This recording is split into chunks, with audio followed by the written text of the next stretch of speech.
नमस्कार मित्रों। आज मैं बात करना चाहता हूँ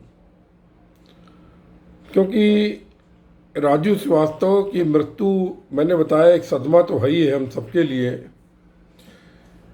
लेकिन उससे हमको कुछ सीखने की आवश्यकता है। तो आज मैं चर्चा करना चाहता हूँ राकेश झुनझुनवाला की, राजू श्रीवास्तव की, और हमारे बीआरसी में एक 80 वर्षीय सीनियर हैं के रंगनाथन। इन तीनों की दिनचर्या पर कुछ चर्चा करके निष्कर्ष निकालना चाहता हूँ। जब मैंने बीआरसी ज्वाइन किया था उसी समय राकेश झुनझुनवाला ने 5,000 रुपये स्टॉक मार्केट में इन्वेस्ट किए थे। उस समय स्टॉक मार्केट की पुरानी इंडेक्स हुआ करती थी। 1988 में वो 2000 हुई थी, उसके बाद नई इंडेक्स बनी। फिर हर्षद मेहता आ गए, मार्केट को उड़ा के चले गए। फिर केतन पारीख आ गए, तमाम किस्से होते चले गए। आईटी इंडस्ट्रीज़ का आना हुआ। उस समय हम लोग डीमैट की बातें वगैरह सुना करते थे तो अचरज लगता था, कैसे चेक की तरीके से लोगों को शेयर लेंगे देंगे। मतलब ये सब बातें एक अजूबा लगती थी, क्योंकि मुझको जो पहला कंप्यूटर मिला था उसकी मेमोरी 640 किलोबाइट की थी। मतलब 640 किलोबाइट कंप्यूटर की मेमोरी थी, और वो पहाड़ा गिनता था 8 दूनी 16 24, मतलब टुक टुक करके, और उसमें करते थे। फिर बाद में MS वर्ड आ गया, फिर 4 आ गया, फिर 6 आ गया, फिर 7 आ गया, फिर इस तरह चलता गया। और कंप्यूटर के नए वर्जन जो है, फिर हमको जो मिला था वो 256 का कंप्यूटर मिला, 256 MB का। फिर 4 समथिंग ऐसे कुछ मिला। फिर इस तरह से, क्योंकि हम जिस जमाने में बीटेक किए थे 82 में, तो उस समय फोल्ट्रान 4 सबसे एडवांस लैंग्वेज थी, जो इस समय 7th जनरेशन लैंग्वेज है। तो ये इस तरह, और तो उस समय स्टॉक मार्केट में जो थोड़े भी जानकार समझदार थे उन्होंने पैसे बहुत कमाए। तो राकेश झुनझुनवाला की जो लाइफ थी वो बिल्कुल अनुशासित थी। अनुशासित मतलब बिल्कुल भी शासन नहीं था, अनुशासन विहीन जीवन था उनका। वो तो पढ़ा होगा आपने, लिखा होगा, I drink like a fish, मैं मछली की तरीके से शराब पीता हूँ, इंजन तरह सिगरेट पीता हूँ, और ये करता हूँ वो करता हूँ। सारे रोग उनको बाद में हो गए थे। उन्होंने जीवन को बिल्कुल अनुशासनहीन बना दिया था। मतलब मैं चरित्र के बारे में बात नहीं कर रहा हूँ, मैं बात कर रहा हूँ हेल्थ के लिए। तो मतलब वो भी अभी 62 साल की उम्र में मेरी आयु के थे, राम नाम हो गए थे वो।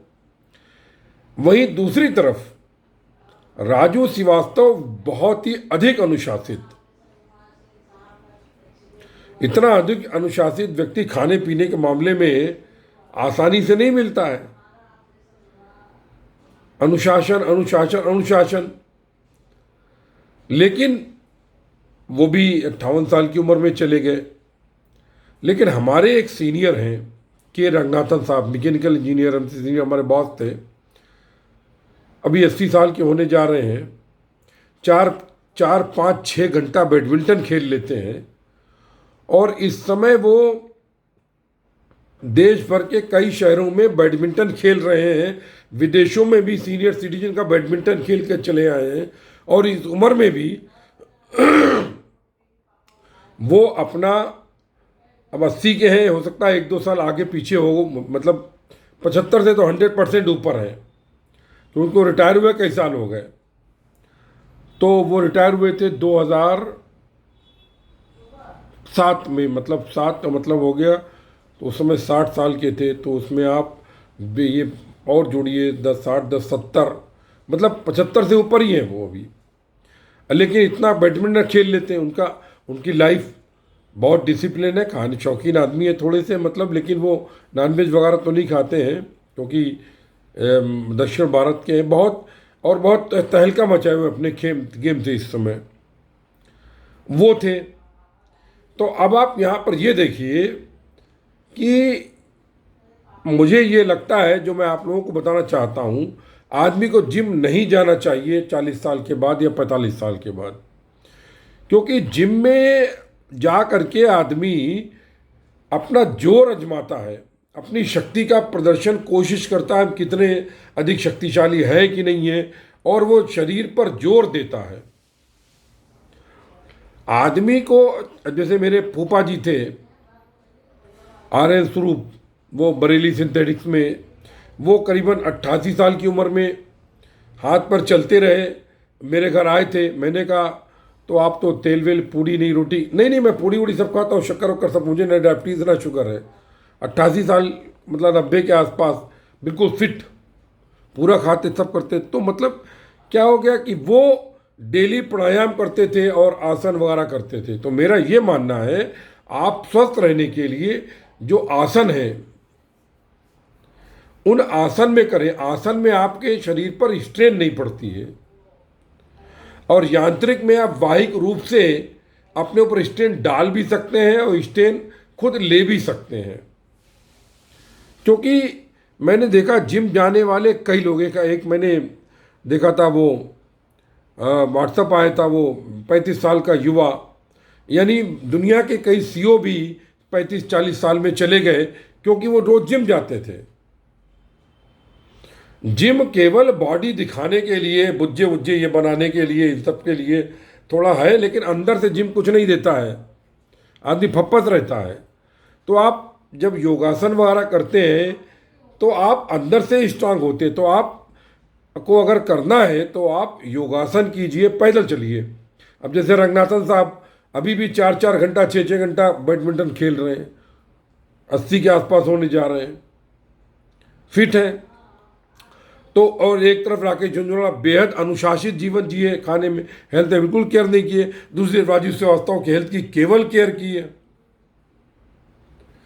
तो इन दोनों के बीच में मैं ये निचोड़ चाहता हूं कि आप लोग जिम बिल्कुल ना जाएं। 35 साल के बाद तो नहीं, बिल्कुल 35-40 के बाद आप जाएं तो अपने जो मतलब योगासन सिखाए जाते हैं उनको करें, तो आपका शरीर अंदर से मजबूत होगा। और अगर साथ में आप प्राणायाम कर रहे हैं तो आपके फेफड़े इत्यादि भी पूरे मजबूत हो रहे हैं। क्योंकि राजू जी जिम में थे जब उनको ये एक तरह से प्रॉब्लम आई। अच्छा, दूसरी चीज़ क्या है, नींद हमेशा पूरी करें अपने आप। अक्सर लोग डिसिप्लिन के चक्कर में जो CEO होते हैं बड़े बड़े, टेंशन के बारे में नींद नहीं आती है, ये है वो है, तो नींद आप जरूर पूरी करें। और नींद लाने के लिए मैं आपको सबसे आसान तरीका बता रहा हूँ। आपको जब नींद आने का समय हो, आप जाइए बिस्तर पर, आंख बंद करके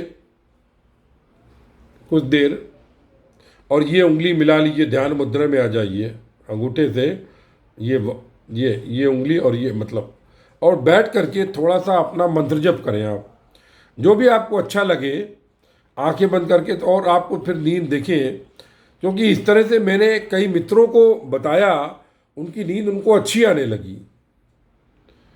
कुछ लोगों ने तो जो ध्यान विधि, सचल मन वैज्ञानिक ध्यान विधि हमारी वो करी, उनको अच्छी नींद आने लगी। आप वो सब ना कीजिए, कुछ ध्यान कर लीजिए केवल, उसके बाद सोइए, तो देखिए आपको कितनी प्रगाढ़ नींद आती है। बस इन्हीं शब्दों के साथ मैं एक बार फिर से राजू जी की आत्मा की शांति के लिए प्रार्थना करता हूँ। और इस रविवार को, क्योंकि आप जानते हैं हफ्ते में 2 दिन भोजन बांटता हूँ मैं, मंगल को और शनिवार को, तो शनिवार को ना बांट के मैं रविवार को, अमावस्या का दिन है इस बार, पितृपक्ष का आखिरी दिन है, उसमें मैं राजू श्रीवास्तव जी के नाम पर लोगों को विशेष भोजन कराऊंगा, ताकि वो सारे काम करूंगा कि हमारे मित्र की आत्मा को शांति मिले और उनके परिवार को दुख सहने की क्षमता मिले। जय गुरुदेव, जय महाकाली।